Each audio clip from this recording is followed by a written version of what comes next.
एक बार गिद्धों का झुंड उड़ता उड़ता एक टापू पर जा पहुंचा। वह टापू समुद्र के बीचों बीच स्थित था। वहां ढेर सारी मछलियां, मेंढक और समुद्री जीव थे। इस प्रकार गिद्धों को वहां खाने पीने की कोई कमी नहीं थी। सबसे अच्छी बात ये थी कि वहां गिद्धों का शिकार करने वाला कोई जंगली जानवर नहीं था। गिद्ध वहां बहुत खुश थे। इतना आराम का जीवन उन्होंने पहले देखा नहीं था। उस झुंड में अधिकांश गिद्ध युवा थे। वे सोचने लगे कि अब जीवन भर इसी टापू पर रहना है, यहाँ से कहीं नहीं जाना, क्योंकि इतना आरामदायक जीवन कहीं नहीं मिलेगा। लेकिन उन सब के बीच में एक बूढ़ा गिद्ध भी था। वह जब युवा गिद्धों को देखता तो चिंता में पड़ जाता। वह सोचता कि यहाँ के आरामदायक जीवन का इन युवा गिद्धों पर क्या असर पड़ेगा, क्या ये वास्तविक जीवन का अर्थ समझ पाएंगे। यहाँ इनके सामने किसी प्रकार की चुनौती नहीं है। ऐसे में जब कभी मुसीबत इनके सामने आ गई तो ये कैसे उसका मुकाबला करेंगे। बहुत सोचने के बाद एक दिन बूढ़े गिद्ध ने सभी गिद्धों की सभा बुलाई। अपनी चिंता जताते हुए वह सबसे बोला, इस टापू में रहते हुए हमें बहुत दिन हो गए हैं। मेरे विचार से अब हमें वापस उसी जंगल में चलना चाहिए जहां से हम आए हैं। यहाँ हम बिना चुनौती का जीवन जी रहे हैं। ऐसे में हम कभी भी मुसीबत के लिए तैयार नहीं हो पाएंगे। युवा गिद्धों ने उसकी बात सुनकर भी अनसुनी कर दी। उन्हें लगा कि बढ़ती उम्र के असर से बूढ़ा गिद्ध सठिया गया है, इसलिए ऐसी बेकार की बातें कर रहा है। उन्होंने टापू की आराम की जिंदगी छोड़कर जाने से मना कर दिया। बूढ़े गिद्ध ने उन्हें समझाने की कोशिश की, तुम सब ध्यान नहीं दे रहे कि आराम के आदी हो जाने के कारण तुम लोग उड़ना तक भूल चुके हो। ऐसे में मुसीबत आई तो क्या करोगे। मेरी बात मानो, मेरे साथ चलो। लेकिन किसी ने बूढ़े गिद्ध की बात नहीं मानी। बूढ़ा गिद्ध अकेला ही वहां से चला गया। कुछ महीने बीते। एक दिन बूढ़े गिद्ध ने टापू पर गए गिद्धों की खोज खबर लेने की सोची और उड़ता उड़ता उस टापू पर पहुंचा। टापू पर जाकर उसने देखा कि वहां का नजारा बदला हुआ था। जहां देखो वहां गिद्धों की लाशें पड़ी थी। कई गिद्ध लहूलुहान और घायल पड़े हुए थे। हैरान बूढ़े गिद्ध ने एक घायल गिद्ध से पूछा, ये क्या हो गया, तुम लोगों की ये हालात कैसे हुई। घायल गिद्ध ने बताया, आपके जाने के बाद हम इस टापू पर बड़े मजे की जिंदगी जी रहे थे। लेकिन एक दिन एक जहाज यहाँ आया। उस जहाज से यहाँ चीते छोड़ दिए गए। शुरू में तो उन चीतों ने हमें कुछ नहीं किया, लेकिन कुछ दिनों बाद जब उन्हें आभास हुआ कि हम उड़ना भूल चुके हैं, हमारे पंजे और नाखून इतने कमजोर पड़ गए हैं कि हम किसी पर हमला भी नहीं कर सकते और न ही अपना बचाव कर सकते हैं, तो उन्होंने हमें एक एक कर मारकर खाना शुरू कर दिया। उनके ही कारण हमारा ये हाल है। शायद आपकी बात न मानने का ये फल हमें मिला है। अक्सर आरामदायक जीवन में जाने के बाद उससे बाहर आ पाना मुश्किल होता है। ऐसे में चुनौतियां आने पर उसका सामना कर पाना आसान नहीं होता। इसलिए कभी भी आरामदायक जीवन में जाकर खुश न हो जाएं। खुद को हमेशा चुनौती देते रहे और मुसीबत के लिए तैयार रहें। जब तक आप चुनौती का सामना करते रहेंगे, आगे बढ़ते रहेंगे। प्राचीन काल की बात है। महर्षि वाजश्रवा एक बड़े यज्ञ का आयोजन कर रहे थे, जिसमें उन्होंने अपनी सारी संपत्ति दान देने का वचन दिया। उनका पुत्र नचिकेता, जो एक होनहार और जिज्ञासु बालक था, यज्ञ में उपस्थित था। नचिकेता ने देखा कि उसके पिता वृद्ध और कमजोर गायों को दान में दे रहे थे। उसने सोचा कि ऐसा दान कोई शुभ फल नहीं देगा। उसने अपने पिता से पूछा, पिताजी, आप मुझे किसे दान करेंगे। वाजश्रवा ने क्रोध में आकर कहा, मैं तुझे मृत्यु को दान करता हूँ। नचिकेता ने अपने पिता के शब्दों को गंभीरता से लिया और यमलोक की ओर चल पड़ा। यमराज उस समय अपने कर्तव्यों में व्यस्त थे और नचिकेता को 3 दिन तक उनके द्वार पर इंतजार करना पड़ा। जब यमराज वापस लौटे तो उन्होंने नचिकेता का धैर्य देखकर प्रसन्न होकर उसे 3 वरदान मांगने को कहा। पहले वरदान में नचिकेता ने अपने पिता के क्रोध को शांत करने और उनके कल्याण की मांग की। दूसरे वरदान में उसने स्वर्ग की राह का ज्ञान मांगा। यमराज ने उसे यह ज्ञान प्रदान किया। तीसरे वरदान में नचिकेता ने आत्मा और मृत्यु का रहस्य जानने की इच्छा जताई। यमराज पहले तो झिझके क्योंकि यह रहस्य गूढ़ और गहरा था, लेकिन नचिकेता की जिज्ञासा, धैर्य और दृढ़ निश्चय को देखकर उन्होंने उसे आत्मा का ज्ञान और मोक्ष का मार्ग सिखाया। इस प्रकार नचिकेता ने अपने साहस और ज्ञान की प्यास से मानवता को आत्मा और मृत्यु के सत्य का मार्ग दिखाया। सत्य की खोज के लिए धैर्य, जिज्ञासा और दृढ़ता आवश्यक है। बहुत समय पहले भारतवर्ष में पवित्र नदियों, ऋषियों और महान राजाओं का वास था। उन्हीं में से एक कथा सत्यवती और ऋषि पराशर की है, जो महाभारत के इतिहास का आरंभ है।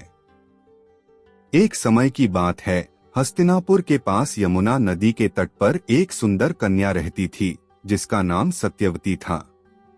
सत्यवती एक मछुआरे की बेटी थी, लेकिन उसकी सुंदरता और विनम्रता के कारण वह हर किसी का ध्यान आकर्षित करती थी।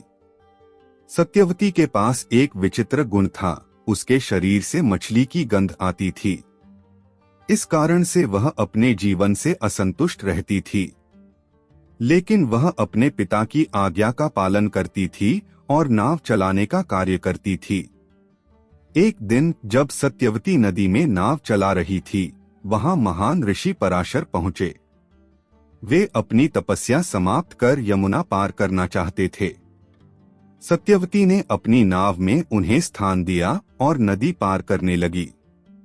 नदी के बीच में पहुंचने पर ऋषि पराशर ने सत्यवती से कहा, हे कन्या, तुम्हारी सुंदरता अद्वितीय है। मैं तुम्हारे अंदर कुछ अद्भुत देखता हूँ। सत्यवती ने लज्जा से कहा, हे ऋषि, मैं केवल एक साधारण मछुआरे की बेटी हूँ। मेरा जीवन साधारण है। पराशर ने कहा, तुम्हारा जीवन साधारण नहीं है। तुम्हारे माध्यम से एक महान वंश का आरंभ होगा, जो इतिहास रच देगा। सत्यवती चिंतित हो गई और कहा, लेकिन मेरी मछली जैसी गंध से कौन मुझे स्वीकार करेगा? ऋषि पराशर ने अपनी दिव्य शक्ति से सत्यवती को वरदान दिया। उन्होंने उसकी गंध को सुगंध में बदल दिया, जिससे वह यशस्विनी बन गई।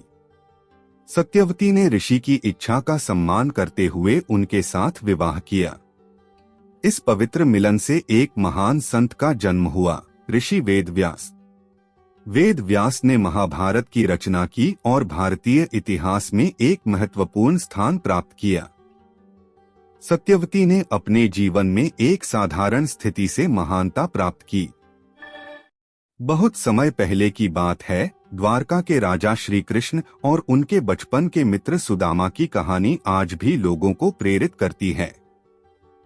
सुदामा एक गरीब ब्राह्मण थे, जो अपनी सादगी और भक्ति के लिए जाने जाते थे।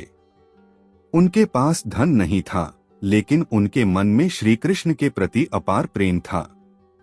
समय के साथ सुदामा की गरीबी इतनी बढ़ गई कि उनके पास अपने बच्चों को भोजन देने के लिए भी कुछ नहीं था। उनकी पत्नी ने एक दिन कहा, तुम्हारे मित्र श्री कृष्ण अब द्वारका के राजा हैं, उनसे मदद मांगो। सुदामा ने पहले तो मना किया, क्योंकि वह अपनी स्वाभिमानी प्रकृति के कारण किसी से सहायता नहीं मांगना चाहते थे। लेकिन पत्नी के आग्रह पर उन्होंने श्री कृष्ण से मिलने जाने का निश्चय किया। उन्होंने घर से श्री कृष्ण के लिए भेंट के रूप में चावल की छोटी सी पोटली ली, जो उनके पास देने के लिए सबसे मूल्यवान वस्तु थी। जब सुदामा द्वारका पहुंचे तो उनके मन में संशय था कि क्या श्री कृष्ण उन्हें पहचान पाएंगे। लेकिन जैसे ही श्री कृष्ण ने अपने द्वारपालों से सुना कि उनका मित्र सुदामा आया है, वे तुरंत दौड़कर बाहर आए। उन्होंने सुदामा को गले लगाया और प्रेम पूर्वक अपने महल में ले गए। सुदामा को देखकर श्री कृष्ण इतने प्रसन्न हुए कि उनकी आंखों से आंसू बहने लगे।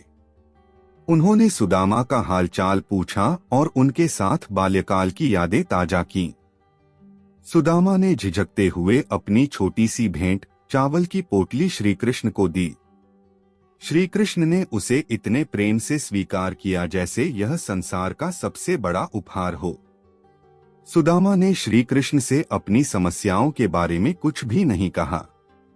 वह केवल अपने मित्र से मिलने का आनंद लेना चाहते थे। जब सुदामा महल से विदा हुए तो उनका मन हल्का और प्रसन्न था।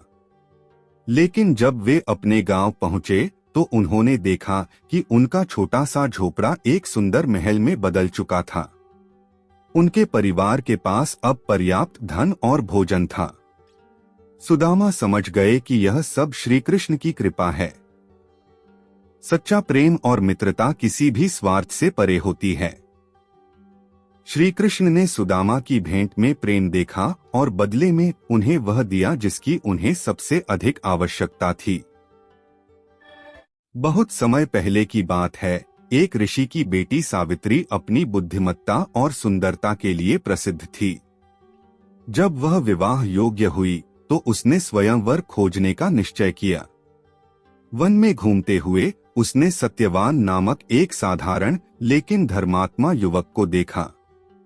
सत्यवान एक गरीब लकड़हारे का पुत्र था, लेकिन उसकी सच्चाई और विनम्रता ने सावित्री का दिल जीत लिया। जब सावित्री ने अपने पिता से सत्यवान से विवाह करने की इच्छा जताई तो ऋषि ने उसे चेतावनी दी, सत्यवान अल्पायु है। केवल 1 वर्ष बाद उसकी मृत्यु हो जाएगी। लेकिन सावित्री अपने निर्णय पर अडिग रही। उसने कहा, मैं अपने प्रेम को मृत्यु के भय से नहीं छोड़ सकती। विवाह के बाद सावित्री ने सत्यवान के साथ जंगल में एक साधारण जीवन बिताना शुरू किया। वह हर दिन सत्यवान के लिए प्रार्थना करती और उसकी देखभाल करती। एक दिन सत्यवान लकड़ी काटने जंगल गया और अचानक बेहोश हो गया। यमराज, मृत्यु के देवता, उसकी आत्मा लेने आए। सावित्री ने उनका पीछा करना शुरू कर दिया। यमराज ने उसे वापस लौटने के लिए कहा, लेकिन सावित्री ने अपनी बुद्धिमानी और विनम्रता से यमराज को प्रसन्न कर दिया। यमराज ने सावित्री को 3 वरदान मांगने की अनुमति दी, सिवाय सत्यवान की जीवन वापसी के। सावित्री ने पहले अपने ससुर को नेत्रदान और राज्य वापसी का वरदान मांगा। फिर उसने स्वयं को 100 पुत्रों की मां बनने का वरदान मांगा। यमराज को यह समझ में आ गया कि सत्यवान के बिना यह वरदान पूरा नहीं हो सकता। यमराज ने सत्यवान को जीवन दान दिया और सावित्री के साहस और प्रेम की प्रशंसा की। इस प्रकार सावित्री ने अपने धैर्य, समर्पण और प्रेम से मृत्यु को भी हरा दिया।